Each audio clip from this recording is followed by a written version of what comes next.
We want to empower the American public to stand up and rise in defense of our security, our liberty, and our values. And I want to end on this short point.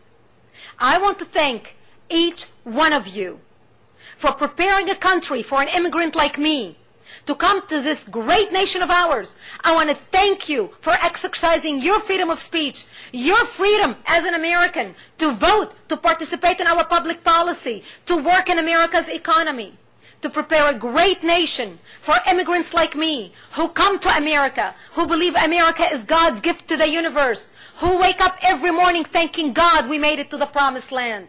I want to thank you for giving me the opportunity to live freely as a free person in the land of the free and home of the brave, where I as a woman can rise to everything I can be, can accomplish, can work, can prosper, and be protected when I speak my opinion and let my opinion have some value. I want to thank those of you who served in our military. I humbly and gratefully bow before you and thank you. Our freedom is built upon your sacrifice. I thank your parents who raised you. I thank those who loved you. I thank your loved ones who sent you to war and stayed here so you can go fight to protect our nation.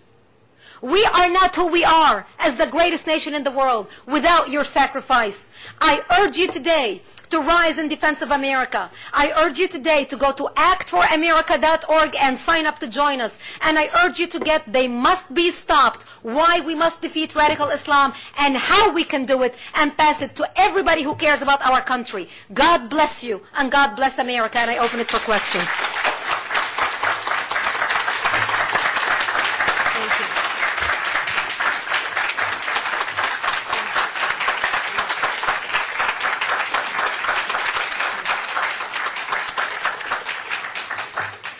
I would anticipate we do have some questions.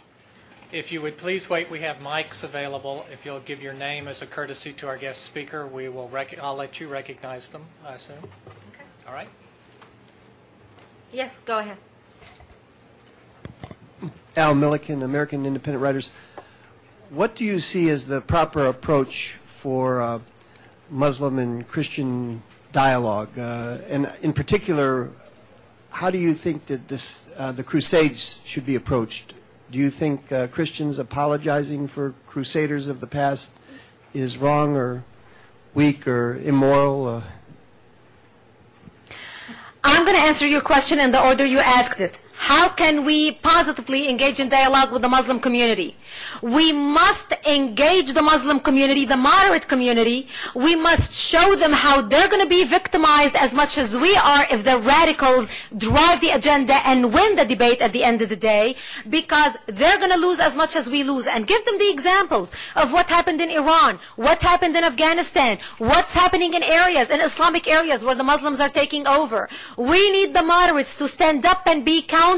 Empty rhetoric telling us they are our friends is not enough. They have got to do something to organize. If I, as a mother, as a wife, as an American citizen, can start an organization out of my guest bedroom and today have 200 people in America, 200 chapters in America and thousands of people mobilized to resist the advance of radicalism in our community, you're going to tell me that since September 11th, there is not one Muslim millionaire in the world who could put some money behind an Islamic movement to get the moderates together and fight the radicals? This is the point we need to drive to the moderates. As to the apologizing for the Crusades, no, we should absolutely not apologize for the Crusades. The Crusades would have never been launched.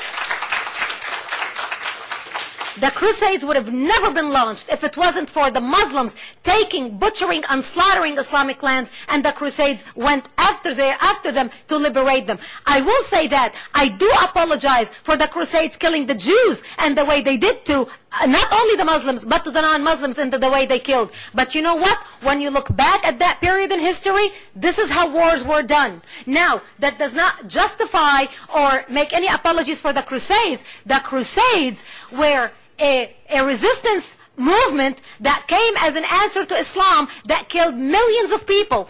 Islam is a religion that killed 270 million people across the globe, more than any other group of people or empire or nation has ever killed. And today in particular, we are facing nations in Islam who are building nuclear bombs. Ahmadinejad is our modern day Hitler, except we have now Ahmadinejad with nukes. This is something we cannot take a chance on. Next question. Yes.